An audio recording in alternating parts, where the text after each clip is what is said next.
Welcome to Morbid Outdoors, the podcast that ventures deep into the shadows of the wild.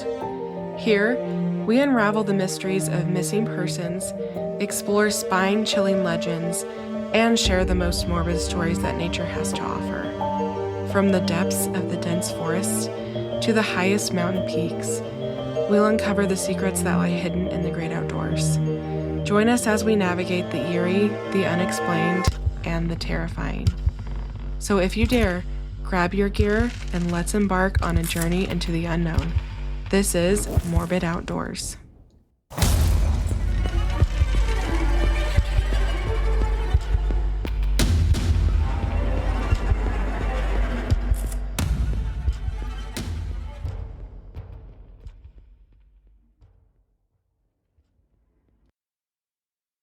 Hi, everybody. Happy day. I don't know what day I'll be releasing this, so happy whatever day it is to you.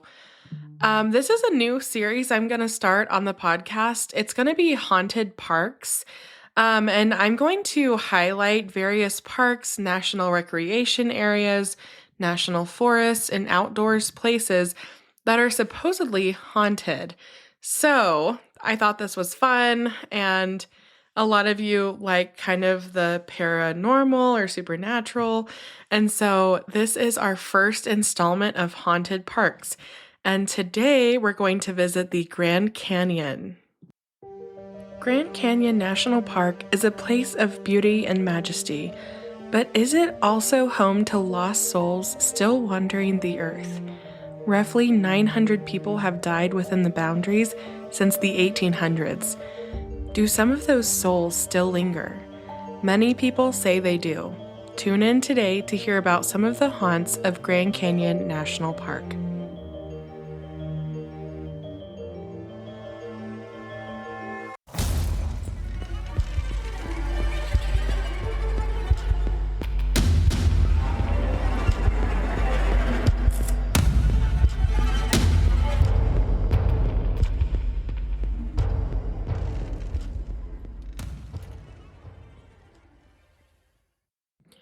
So I actually visited the Grand Canyon National Park as a kid. I think I was like 12 or 14 years old, and it's a beautiful park.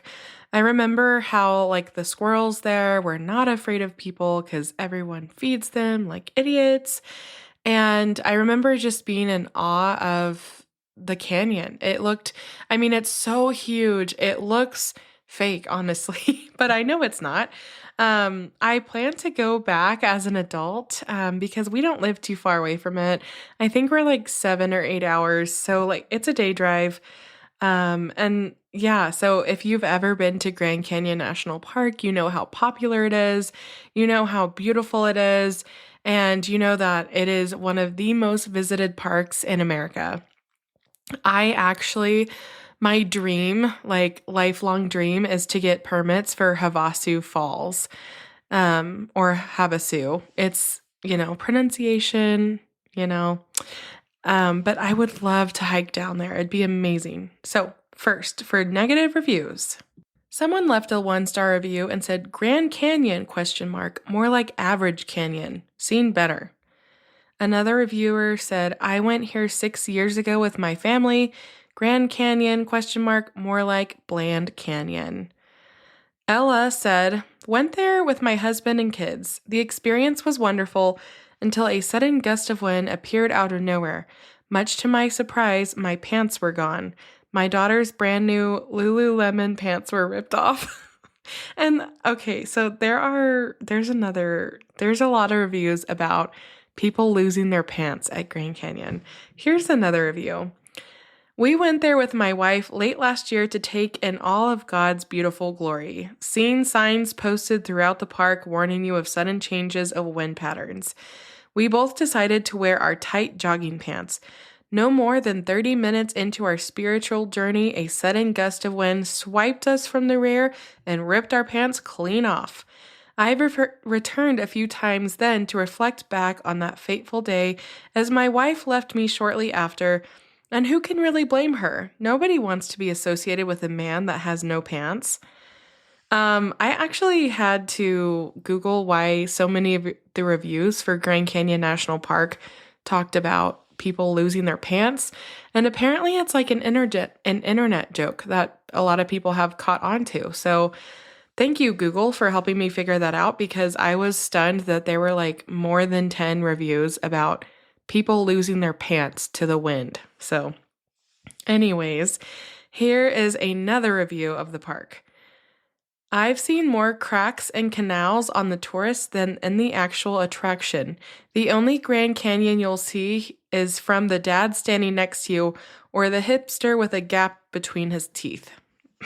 So those were the bad reviews. I decided to include some about the pants, even though I know they're probably fake, but I still think they're a little funny.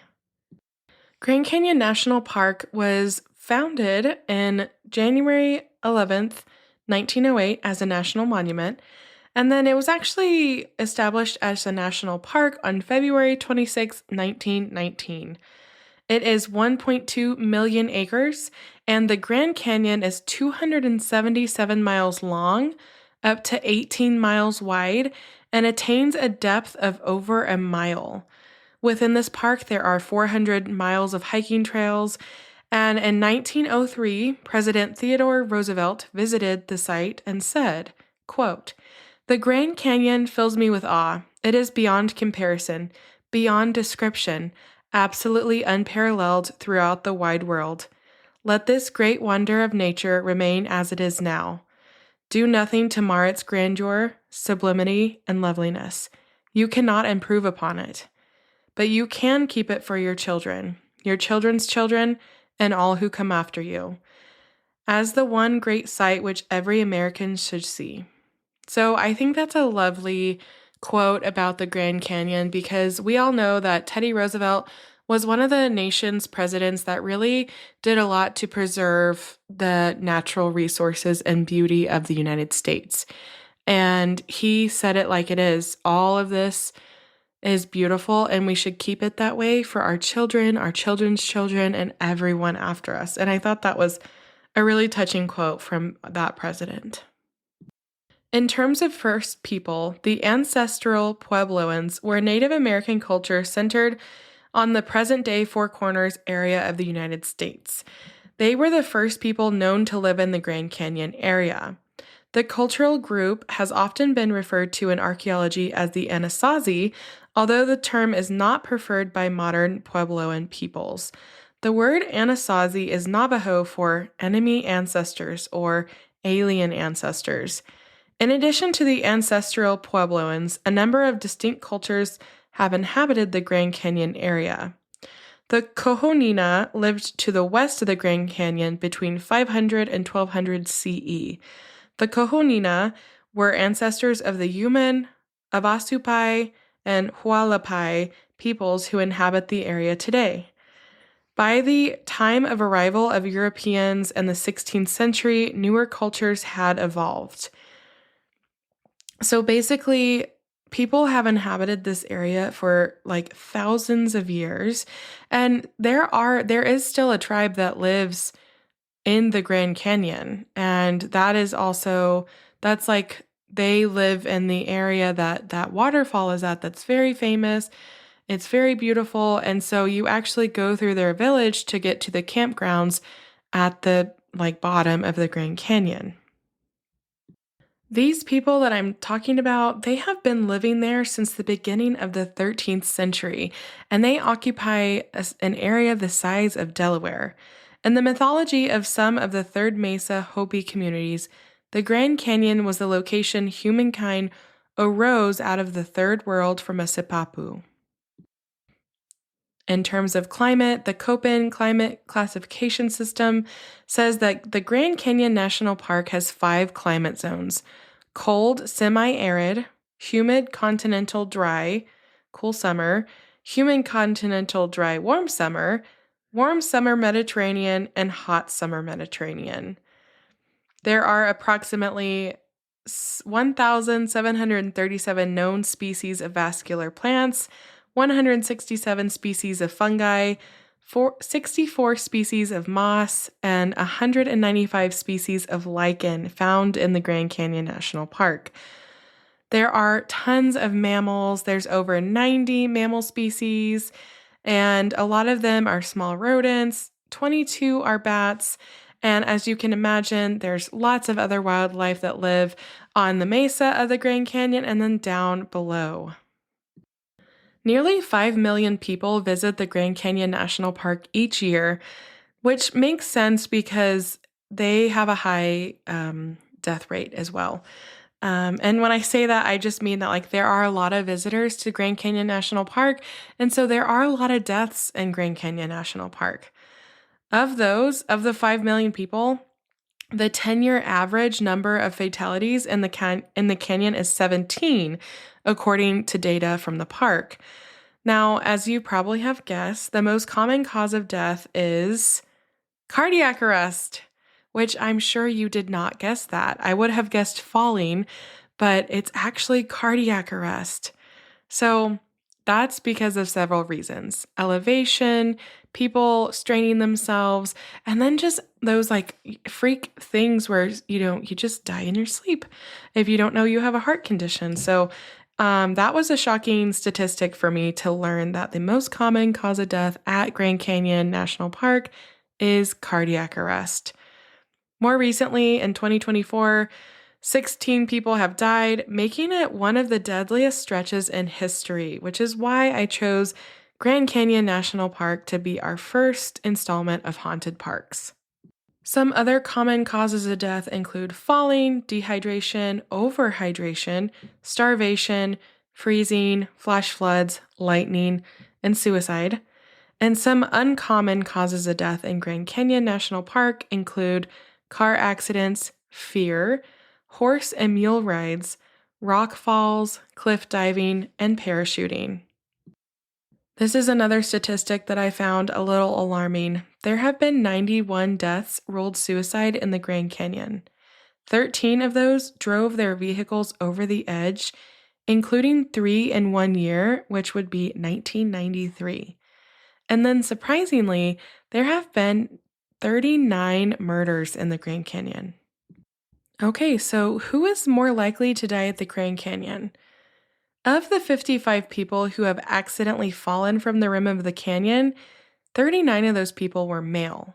8 of those were hopping from one rock to another or posing for pictures, including a 38-year-old father from Texas who pretended to fall and scare his daughter, but who actually did fall to his death. This points to the idea that men might take bigger risks. Between 2014 and 2019, 82% of fatalities were male and 18 were female. The majority of people who died were 65 or older, and that statistic really comes from that cardiac, background. Okay, so now I want to look back at history. This is not an exhaustive list of deaths or suspicious deaths in the Grand Canyon National Park, but some of these do have ghost stories attached. So just listen in. We're going to start in 1869. So we are going to a place called Phantom Ranch. It even has a spooky name. This is a 101-year-old ranch that's built on a plateau just above the river, and it consists of a handful of cabins and bunkhouses surrounding a larger lodge. People gathered on this plateau for centuries before the park was established. When John Wesley Powell voyaged through the Grand Canyon by boat in 1869, his expedition rested in this very spot at the base of stone huts built by ancient Puebloans. Powell was one armed Civil War hero whose Grand Canyon expeditions helped fill in the last unknown swaths of the American West. Wesley Powell did not meet his end here, but supposedly his ghost still haunts the Phantom Ranch and nearby Phantom Creek. There's also a red-headed woman who comes up to people near the ranch and says, "I don't know how to get out of here," and then she vanishes. Apparently, 3 of John Wesley Powell's men were murdered by the local tribe here, although that is alleged. They were said to be killed because they were thought to be miners who had supposedly murdered a Hualupai woman on the south side of the river. Powell took the information he received to be factual, basically because his men were missing and he didn't know where they were. However, other members of the 1869 expedition, particularly Jack Sumner, were not convinced. More recently, evidence has caught the eyes of historians suggesting that these 3 men were slain by Mormon settlers in the town of Tokerville, who thought these 3 men were federal agents investigating the Mountain Meadows Massacre of 1857. So basically, John Wesley Powell, 3 of his men got off the boat, intended to stay, and were murdered. And we're not sure exactly who murdered them. Was it the local tribe? It's not thought to be them because they were a peaceful people. Or was it the Mormon settlers who were trying to cover up their misdeeds of the Mountain Meadow Massacre? I don't think we'll ever know, but, we can come to different conclusions either way. Now, you might be thinking like, oh, why do people go down there to the Phantom Ranch? Well, you can actually visit, and there's camping nearby. So it's a beautiful trail. It's 7.5 miles long, and it's on the south side. It passes big overlooks like Ooh Ah Point and Skeleton Point, and the dorm rooms at Phantom Ranch are closed. Well, they were closed a while ago, but there's a canteen down there, so you can actually hike down into the bottom of the Grand Canyon, get a snack, put your feet in the river, and they actually also serve breakfast, lunch, and dinner. Like I said, you can't camp at Phantom Ranch, but Bright Angel Campground is just a half a mile away. So basically, a lot of people hike down there and have seen the ghost of John Wesley Powell, the redheaded woman, which I think that would freak me out the most. And some other people have seen these 3 men that were supposedly murdered down there. And if you've never heard of the Mountain Meadows Massacre, let me know if you'd like for me to cover this. It's actually has ties to Arkansas and Utah. I'm from Arkansas and I live in Utah. And it's like early Mormon settler history. So I don't really want to talk about religions here, but it is like a morbid thing that happened outside. What happened was atrocious, and it's very fascinating to talk about. So if that's something you haven't heard of and would like for me to cover, let me know. Now we're going to fast forward to 1922. So in 1922, a man named Mr. Griffiths, he was the foreman of a blasting crew that was clearing out a section in the area, down below. And in February of 1922, he was crushed by a boulder. Before his death, he expressed his wishes to be buried in the Grand Canyon. His grave is located between Black Bridge and Phantom Ranch. And, sources online say you may find it situated directly across from the Pueblo ruins. Since his death, many visitors have seen his ghost walking through the trails of the region. Others have seen a small light hovering immediately above his burial site. Most visitors that have seen the spirit of Reese Griffiths have observed it when camping around the North Kaibab Trail. So yeah, this was a guy who was working, was crushed by a boulder, and, his workmen knew that he wanted to be buried down there, so they laid him to rest down there, and apparently he still haunts the place. And that would also freak me out if I saw a ghost of someone walking on the trails. But how cool is it that there's Phantom Ranch, and all of these names are kind of spooky. There's Phantom Ranch, there's Bright Angel Creek, there's Skeleton Point. I just think it's very interesting. So if you hike down there, be sure to pay your respects at Reese Griffiths' burial site. There's another ghost story that comes from 1928. It's said that a young woman traveled to Grand Canyon National Park with her husband and son shortly after the Grand Canyon Lodge was built in 1928. The husband and son went for a hike on Transept Trail, which travels from the lodge to the North Rim campground, and the mother actually stayed behind. The father and son were caught in a storm, lost their footing, and fell to their deaths along the trail.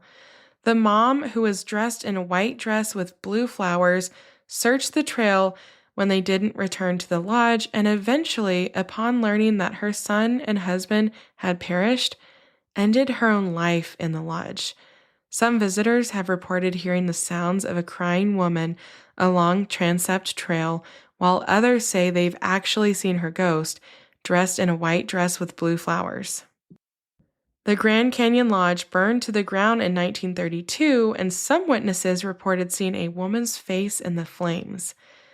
Now, some people that are more science-minded are quick to point out that mountain lions make noises that sound like a woman screaming, which they do, and if you've ever heard it, it makes every single hair on your body stand up. But, people say, oh, I heard the woman scream, but then someone else will be like, oh no, it's just a mountain lion. It could be both. Then in 1933, a 43-year-old man died from a rattlesnake, but not by an attack. He was a prospector from California hiking down Snake Gulch, ironically, and he was terrified of snakes, so terrified that when a rattlesnake on the trail coiled up and made a partial strike, he leaped back in fear and died from heart failure. So he was literally scared to death. And what a story that is. And I also realized that I said leaped, but I should have said leapt. So excuse that. But yeah, this guy was actually so scared he gave himself a heart attack because he was struck at by a snake. I think the most historically significant deaths in Grand Canyon National Park was the 1956 plane crash. So in 1956, 2 commercial airplanes collided in midair over the canyon. Everyone on both planes died, which was 128 people total. Both planes were carrying passengers from California to the Midwest, but at the time there was no Federal Aviation Administration, or FAA, so the pilots were managing their own flight path. Both got permission to fly over the Grand Canyon, presumably, to show the passengers the scenery, but they failed to communicate with each other. This horrific event is what led to the creation of the FAA. So that's your trivia fact of the day. The FAA was established because of a commercial airline incident that happened over the Grand Canyon. On April 22nd, 2014, the site of the crash was declared a National Historic Landmark, making it the first landmark for an event that happened in the air. A mass grave is located on the south rim, just west of Yavapai Overlook, for all that met their demise that day. Today, rangers, hikers, and other guests to the National Grand Canyon have claimed to have seen ghosts walking in and around Crash Canyon, and they've also seen eerie lights moving about in the area. I also read that someone, I think Andrea Lankford for backpacker.com, I think she was hiking in the area and she said that she's never made it to the crash site because every time that she tries, she feels sick and she gets this really, really bad feeling. And so she's always turned around and left. But apparently that place is very haunted by these 128 souls that were lost that day. Then in 1977, around 11 a.m. on January 22nd, the bodies of Michael and Charlotte Sherman were found in a heavily wooded area of Powell Point in Grand Canyon National Park. The couple had been married for about 4 years. Charlotte was an elementary school teacher, and Michael had recently graduated dental school and had enlisted in the U.S. Air Force. The couple were staying in Flagstaff. They checked out of their hotel and entered the national park that morning. Both victims had been shot, and robbery appeared to have been the motive. Visibility was low that day, and it was foggy, snowy, and so there were only at least 8 vehicles in the area, a tour bus, and a trash truck in the area at that time. And to this day, no suspects have been identified, and their murders have gone unsolved. Over the years, numerous people have chosen to end their lives by plunging from the canyon's ledges. And like I said, an estimated 91 suicides have occurred at the canyon. And in 1984, one of these people, her name was Patricia Astolfo, and she acted out her own version of Thelma and Louise. She drove her vehicle off of the rim of the Grand Canyon. She loved the movie Thelma and Louise, as evidenced by the dozens and dozens of times she watched it. And she wanted to replicate the character's fate, which, if you haven't seen it, at the end, the protagonists, there's two of them, they are in their car, it's a convertible, they drive off the cliff, and that's how they end their lives. But this it wasn't filmed at the Grand Canyon. It was actually filmed at Dead Horse Point State Park in Moab, but I think it was based in the Grand Canyon. And so that movie inspired a lot of people to end their lives that way. So when Patricia did this, her suspension caught on a rock as she drove off the rim, which prevented it from falling to the bottom. Once she had been rescued, she was still determined to end her life, and she ran full speed towards the edge of the cliff. Again, she didn't die. Instead, she landed on a boulder about 20 feet below. She was bruised and bloodied, but she was still alive. As she attempted to crawl back up the cliff, her hand slipped, causing her to slip off the cliff and plunge to her death. And I just want to say, suicide is never the answer. If you live in the US and have thoughts of suicide, you can call 988 or text it. It's confidential, it's free, and it's available 24/7. Then in 1986, there was another aircraft crash. It was a major one. And this time, an airplane and a helicopter collided while on sightseeing tours, and all 25 people aboard died. It was not determined why the pilots did not see each other and avoid each other, but investigations at the time determined that there were too many tours flying over the same scenic parts of the canyon. To date, this is the deadliest helicopter accident in the United States. Hundreds of thousands of people take helicopter or airplane tours over the Grand Canyon every year. And this is a really crazy fact. There are actually 2 flights per minute at the Grand Canyon on average. So basically, this happened in the 80s. Now it hasn't happened since, but it's just so scary. I hate flying. So this is horrible to listen to me. I hate talking about airline issues. I don't know, I just don't like them. But the National Park Service hasn't had an aerial accident in over 40 years. So, that happened, they changed things, and now it's a lot safer, supposedly. In 1993, Richard Spangler shoved his wife off of the ledge of the canyon. No one saw him, and he reported this incident as an accidental fall. So, in fact, years earlier in 1978, he murdered his first wife and 2 of his children. He escaped prosecution for that as well because he claimed it was a murder-suicide and the investigators couldn't prove otherwise. But thankfully, investigators continued to work on both cases. They were convinced he was a serial killer.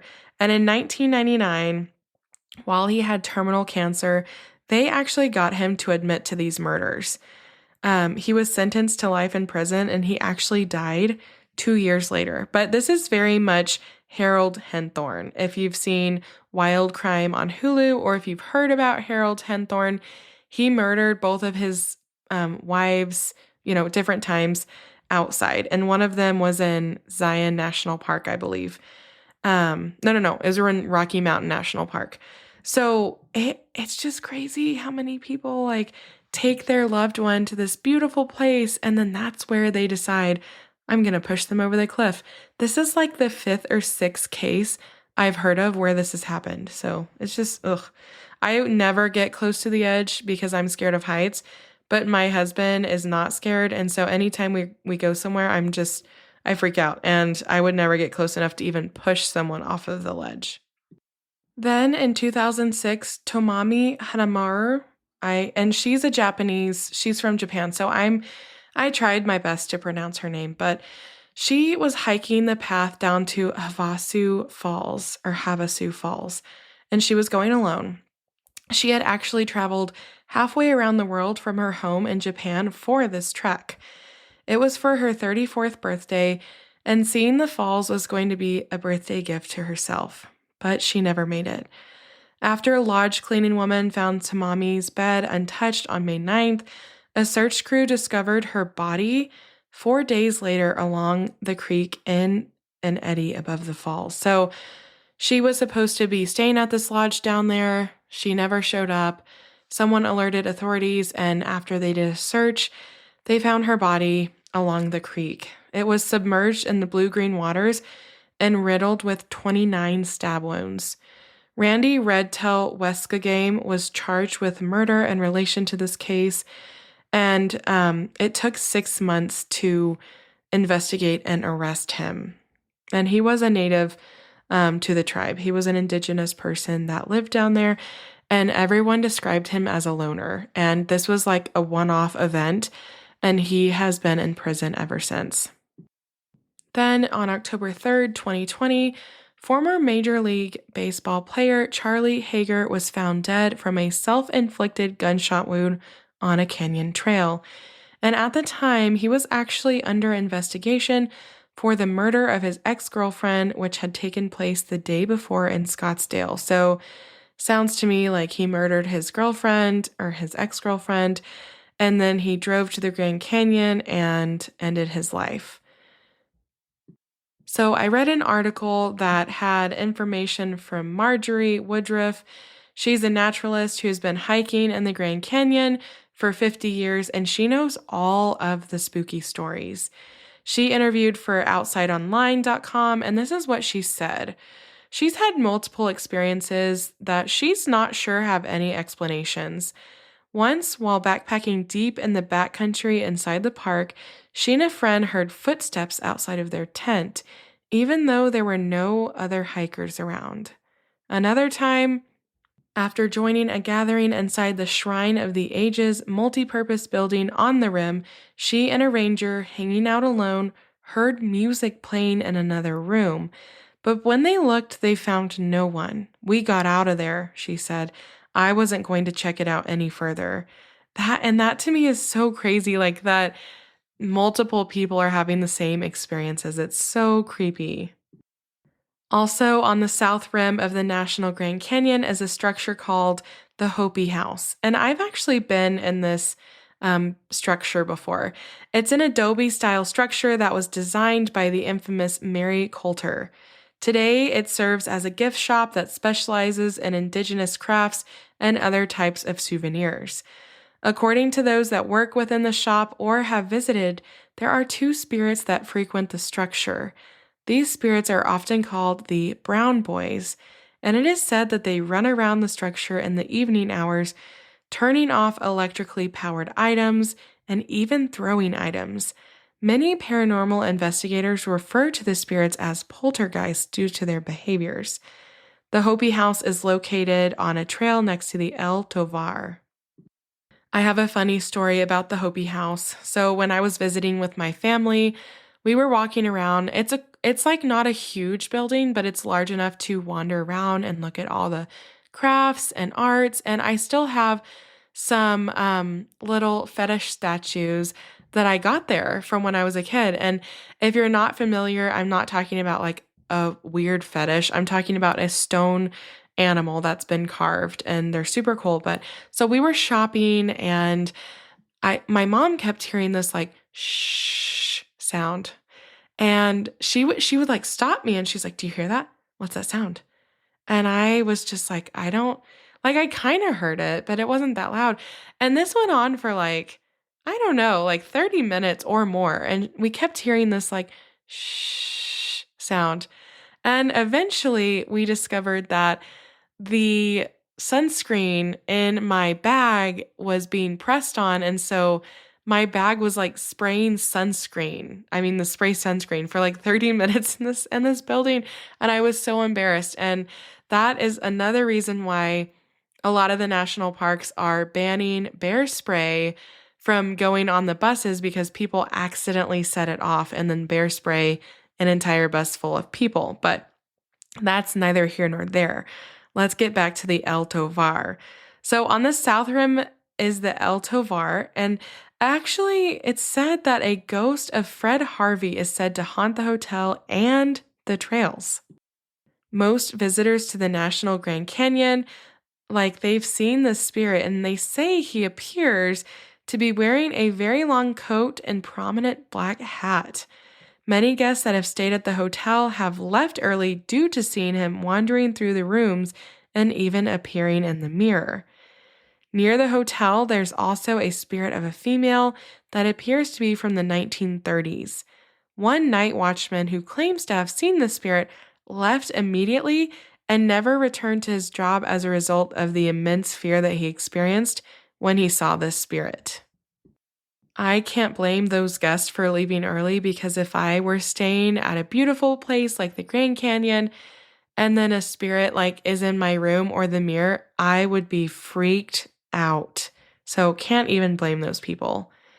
And now this list, I included this list of the haunted and then also other suspicious deaths and murders that have occurred, because there's a lot of death that happens at the Grand Canyon, and it's evident by the statistics and also the amount of ghost stories in this place. And this doesn't even include all of the missing persons in the Grand Canyon National Park.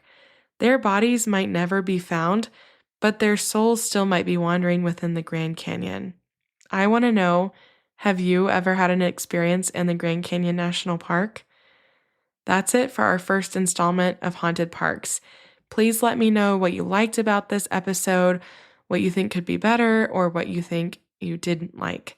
Like I said, it's my first one for the Haunted Parks installments, but I just thought it'd be fun to do something spooky outside of spooky season. So recreate responsibly, and remember, sometimes the great outdoors aren't always great.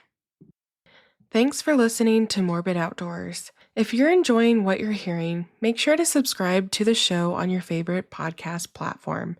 It's free, easy, and it helps us out immensely. When you subscribe, you get updates on our latest episodes, and it also boosts our visibility, making it easier for other curious souls to find us. Another great way to support Morbid Outdoors is by leaving us a review. Whether you're on Apple Podcasts, Spotify, or wherever you listen, a quick review helps us know what you love about the show. Find us on Instagram and Facebook at Morbid Outdoors Podcast. You can email us case suggestions and your campfire stories at morbidoutdoorspodcast@gmail.com. Thanks so much for the support, and I'll see you next time.